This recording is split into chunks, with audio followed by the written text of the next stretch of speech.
Qardaşımın bir aya nişanıdır və mən İsmayılıdan Bakıya gəlmişəm. Gəlinimiz üçün paltar seçməyə. Getdik. Gəlmişik Nərimanovda olan Life Center-a. Çünki burada seçim çoxdur. Gedək baxaq.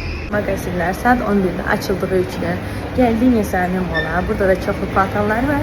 Təkcə gedirik baxmaq. Bəylər şopingi sevmədiyi üçün biz baldız gəlin qərar verdik ki, gedək bir yerdə paltar seçək. Hava dəhşət çox isti idi həmin gün və ən doğru qərarlardan o oldu ki, bir Life Center-a, bir Nizami Mola baxdıq. Molda seçim etmənin ən yaxşı tərəfi odur ki, bir yerə gedirsən və qarşında 10-20 mağazin var. Çeşid çoxdur. Hər model paltar var və adam yorulmur. Bizdə konsept mavi olduğu üçün ən çox mavi paltarlara baxdıq və həmin o playtanı tapdıq. İkimiz də görən kimi ilk baxışdan vurulduq. Dəhşət gözəl idi və bu günümüzü sushi ilə sonlandırdı. Növbəti isə ən maraqlı hissə gəlir, xonça yığımı.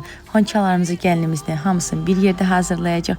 Bütün prosesi sizinlə bölüşməyə planlayıram. Sizə də maraqlıdırsa məni izləməyə almağı unutmayın. Bye bye.